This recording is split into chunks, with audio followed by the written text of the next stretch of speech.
Doctor Sudhakar Chikkaballapur ಕ್ಷೇತ್ರದ ಸಂಸದರಾಗಿ ಆಯ್ಕೆಯಾಗಿದ್ದಕ್ಕೆ ಅವರಿಗೆ ಅಭಿನಂದನಾ ಸಮಾರಂಭ ಹಮ್ಮಿಕೊಳ್ಳಲಾಗಿತ್ತು.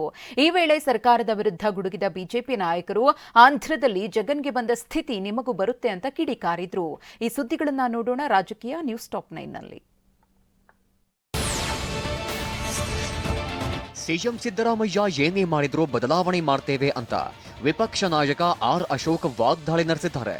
ಚಿಕ್ಕಬಳ್ಳಾಪುರದಲ್ಲಿ ಮಾತನಾಡಿದ ಅವರು, ಲೋಕಸಭಾ ಚುನಾವಣೆಯ ನಂತರ ಕಾಂಗ್ರೆಸ್ಗೆ ಹೆದರಿಕೆಯಾಗಿದೆ, ದಮ್ ಇದ್ರೆ ಬಿಬಿಎಂಪಿ ಚುನಾವಣೆ ನಡೆಸಲಿ ಎಂದು ತಿರುಗೇಟು ನೀಡಿದ್ದಾರೆ. ವಿಪಕ್ಷ ನಾಯಕ ಅಶೋಕ್ಗೆ ಏನೋ ಒಂದು ಬೆಳಕು ಕಾಣಿಸ್ತಿದೆ ಎಂದು ಸಂಸದ ಬಸವರಾಜ ಬೊಮ್ಮಾಯಿ ಹೇಳಿದ್ದಾರೆ. ಚಿಕ್ಕಬಳ್ಳಾಪುರದಲ್ಲಿ ಮಾತನಾಡಿದ ಅವರು, ಸರ್ಕಾರದ ವ್ಯವಸ್ಥೆಯಲ್ಲಿ ಅಶೋಕ್ ಏನೋ ಬೆಳಕು ನೋಡ್ತಿದ್ದಾರೆ.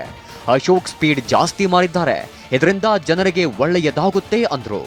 ತೀಕ್ಷ್ಣವಾಗಿ ಅಟ್ಯಾಕ್ ಮಾಡಕತ್ತಾರ, ಯಾಕೋ ಭಾರಿ ತೀಕ್ಷ್ಣ. ಇತ್ತೀಚೆಗಂತೂ ಪಾರ್ಲಿಮೆಂಟ್ ಎಲೆಕ್ಷನ್ ಆದ್ಮೇಲಂತೂ ಬಹಳ ತೀಕ್ಷ್ಣ ಮಾಡಕತ್ತಾರ. ಸರ್ಕಾರದ ವ್ಯವಸ್ಥೆಯಲ್ಲಿ ಒಂದು ಏನೋ ಬೆಳಕು ನೋಡಕತ್ತಾರ ಅವರು ಅಶೋಕಣ್ಣವರು. ಹಿಂಗಾಗಿ ಸ್ಪೀಡ್ ಹೆಚ್ಚು ಮಾಡಿದ್ದಾರೆ. ಒಳ್ಳೇದು, ಜನರಿಗೆ ಒಳ್ಳೇದಾಗತ್ತೆ. ಅದರಿಂದ ಖಂಡಿತ ಬೆಳಕು ಸಿಗ್ತಿದ್ದಾನ. ಆಂಧ್ರದಲ್ಲಿ ಜಗನ್ಗೆ ಬಂದ ಸ್ಥಿತಿ ರಾಜ್ಯ ಸರ್ಕಾರಕ್ಕೂ ಬರುತ್ತೆ ಅಂತ ಬಿಜೆಪಿ ಸಂಸದ ಡಾಕ್ಟರ್ ಕೆ ಸುಧಾಕರ್ ವಾಗ್ದಾಳಿ ನಡೆಸಿದ್ದಾರೆ. ಚಿಕ್ಕಬಳ್ಳಾಪುರದಲ್ಲಿ ಮಾತನಾಡಿದ ಅವರು, 2023ರ ವಿಧಾನಸಭೆಯಲ್ಲಿ ನಾನು ಸೋತೆ, ಆಗ ತಂದೆ ತಾಯಿಯನ್ನೇ ಕಳೆದುಕೊಂಡಷ್ಟು ನೋವಾಗಿತ್ತು. ಲೋಕಸಭೆಯಲ್ಲಿ ಮತ್ತೆ ಪ್ರೀತಿ ತೋರಿದ್ದಾರೆ ಅಂದ್ರು. 2023ರಲ್ಲಿ ಅನಿರೀಕ್ಷಿತವಾದಂತಹ ಸೋಲು ಆದ್ಮೇಲೆ ಬಹುಶಃ ನಮ್ಮ ಪೋಷಕರನ್ನೇ ಕಳ್ಕೊಂಡಿರುವಂತಹ ಒಂದು ಶೋಕ ನನ್ನಲ್ಲಿ ಆವರಿಸಿಕೊಂಡು ಮತ್ತೆ ನಿಮ್ಮೆಲ್ಲರ ಸೇವೆಯನ್ನ ಮಾಡಲಿಕ್ಕೆ ನನಗೆ ಅವಕಾಶ ಮಾಡಿಕೊಟ್ಟಿದ್ದೀರಿ. ಮೊದಲು ನಿಮ್ಮೆಲ್ಲರ ಪಾದಗಳಿಗೆ ನಾನು ಸಾಷ್ಟಾಂಗ ನಮಸ್ಕಾರಗಳನ್ನು ಅರ್ಪಿಸುತ್ತೇನೆ. ಕಾಂಗ್ರೆಸ್ ನಾಯಕರು ಸಿಎಂ ಕುರ್ಚಿಗಾಗಿ ಕಚ್ಚಾಡ್ತಿದ್ದಾರೆ ಎಂದು ಬಿಜೆಪಿ ಸಂಸದ ಗೋವಿಂದ ಕಾರಜೋಳ ವಾಗ್ದಾಳಿ ನಡೆಸಿದ್ರು. ಚಿತ್ರದುರ್ಗದಲ್ಲಿ ಮಾತನಾಡಿದ ಅವರು, ರಾಜ್ಯ ಕಾಂಗ್ರೆಸ್ನಲ್ಲಿ ಒಕ್ಕಲಿಗ, ಲಿಂಗಾಯತ, ದಲಿತ ಅಂತ 3 ಗುಂಪುಗಳಿವೆ. ಅವು ಅಧಿಕಾರಕ್ಕಾಗಿ ಬಡಿದಾಡಿಕೊಳ್ಳುತ್ತಿವೆ ಅಂದ್ರು. ರಾಜ್ಯ ಸರ್ಕಾರದ ಸ್ಥಿತಿ ಸರಿಯಿಲ್ಲ. ಮುಖ್ಯಮಂತ್ರಿ ಕುರ್ಚಿಗಾಗಿ ಕಚ್ಚಾಡ್ತಾ ಇದ್ದಾರೆ. ರಾಜ್ಯ ಸರ್ಕಾರದಲ್ಲಿ 2-3 ಗುಂಪುಗಳಾಗಿದೆ. ಒಂದು ಸಿದ್ದರಾಮಯ್ಯನವ್ರ ಗುಂಪು, ವೀರಶೈವ ಲಿಂಗಾಯತರದ್ದು ಒಂದು ಗುಂಪು, ದಲಿತರದ್ದು ಒಂದು ಗುಂಪು, ಹೀಗೆ ಗುಂಪುಗಳಾಗಿ ಬಡದಾಡ್ತಾ ಇದ್ದಾರೆ ಮುಖ್ಯಮಂತ್ರಿ ಸ್ಥಾನಕ್ಕೆ. ಹೆಚ್ಚುವರಿ ಡಿಸಿಎಂ ಬಗ್ಗೆ ಮಾತನಾಡಿದ್ರೆ ನೋಟಿಸ್ ನೀಡಬೇಕಾಗುತ್ತೆ ಅಂತ ಡಿಸಿಎಂ ಡಿಕೆ ಶಿವಕುಮಾರ್ ಎಚ್ಚರಿಕೆ ನೀಡಿದ್ದಾರೆ. ಬೆಂಗಳೂರಲ್ಲಿ ಮಾತನಾಡಿದ ಅವರು, ಬಾಯಿಗೆ ಬೇಗ ಹಾಕೊಂಡು ಇರಿ ಎಂದು ಸಚಿವರಿಗೆ ಡಿಸಿಎಂ ಡಿಕೆ ಖಡಕ್ ವಾರ್ನಿಂಗ್ ನೀಡಿದ್ದಾರೆ.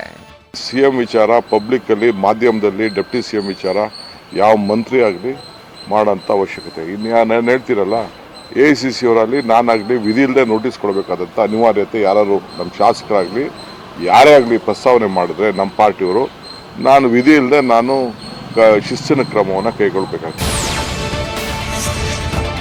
ನೀವು ಸುಮ್ಮನಿದ್ರೆ ನಾವು ಸುಮ್ಮನಿರ್ತೀವಿ ಎಂದು ಸಚಿವ KN ರಾಜಣ್ಣ ತಿರುಗೇಟು ನೀಡಿದ್ದಾರೆ.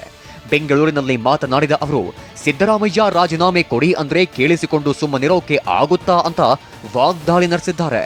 ಸಿದ್ದರಾಮಯ್ಯನವರನ್ನ ನೀವು ರಾಜೀನಾಮೆ ಕೊಟ್ಬಿಟ್ಟು ಇವ್ರಿಗೆ ಮುಖ್ಯಮಂತ್ರಿ ಮಾಡಿ ಅಂತೇಳಿ ಒಬ್ರು ಅಭಿಪ್ರಾಯ ವ್ಯಕ್ತಪಡೋದು ಕೇಳಿಸ್ಕೊಂಡು ಸುಮ್ಮನೆ ಇರೋಕ್ಕಾಗ್ತದ?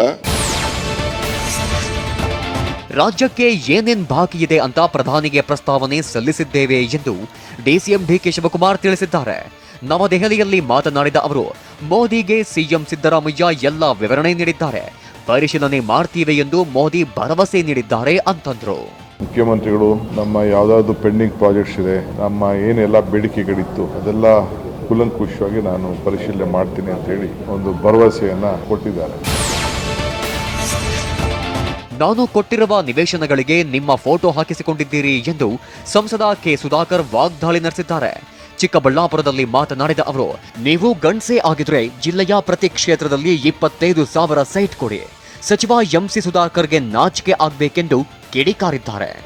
ಏನು ನಮ್ಮ ಸರ್ಕಾರದಲ್ಲಿ ಮಾಡಿರುವಂತದ್ದನ್ನ ನಿಮ್ ಸರ್ಕಾರ ಬಂದ್ ಕೂಡಲೇ ಫೋಟೋ ಚೇಂಜ್ ಮಾಡದ?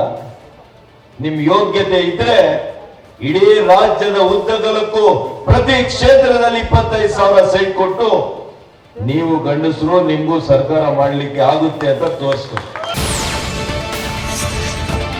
ನೀಟ್ ಪರೀಕ್ಷೆ ಹಗರಣ ಬಗ್ಗೆ ಕೇಂದ್ರ ಯಾಕೆ ಕ್ರಮ ತೆಗೆದುಕೊಳ್ಳುತ್ತಿಲ್ಲ ಅಂತ ಪರಿಷತ್ ಸದಸ್ಯ ಐವನ್ ಡಿಸೋಜಾ ವಾಗ್ದಾಳಿ ನಡೆಸಿದ್ದಾರೆ. ಮಂಗಳೂರಿನಲ್ಲಿ ಮಾತನಾಡಿದ ಅವರು, ಸಂಸತ್ನಲ್ಲಿ ಈ ಬಗ್ಗೆ ಚರ್ಚೆ ಮಾಡಲು ಏಕೆ ಅವಕಾಶ ಕೊಡ್ತಿಲ್ಲ? ನೀಟ್ ಪರೀಕ್ಷೆ ವಿಚಾರವನ್ನ ಆಯಾ ರಾಜ್ಯಗಳಿಗೆ ಬಿಟ್ಟು ಕೊಡಿ ಅಂತಂದ್ರು. ಕೇಂದ್ರ ಸರ್ಕಾರ ಈ ಟ್ಯೂಷನ್ಗಳು ಮತ್ತು ಇನ್ನೆಂಥದ್ದು ಇದಿರ್ತದಲ್ಲ ಟ್ಯುಟೋರಿಯಲ್ಗಳು ಅವರ ಜೊತೆ ಸೇರಿಕೊಂಡು ವಿದ್ಯಾರ್ಥಿಗಳ ಭವಿಷ್ಯವನ್ನು ಆಟ ಆಡ್ತಾ ಇದೆ. ಒಂದೇ ನೀವು ಆ ರಾಜ್ಯಗಳಿಗೆ ಬಿಟ್ಟುಕೊಡಿ, ಅವರವರ ರಾಜ್ಯದ ವಿದ್ಯಾರ್ಥಿಗಳಿಗೆ ಯಾವ ರೀತಿ ಸೀಟ್ ಕೊಡಬೇಕು ಅಂತ ರಾಜ್ಯ ತೀರ್ಮಾನ ಮಾಡುತ್ತೆ. ಹಿಂದೆ ಕರ್ನಾಟಕದಲ್ಲಿ CET ತಂದು ನಾವು ಒಳ್ಳೆಯ ವ್ಯವಸ್ಥೆ ಜಾರಿಗೆ ತಂದಿದ್ವಿ.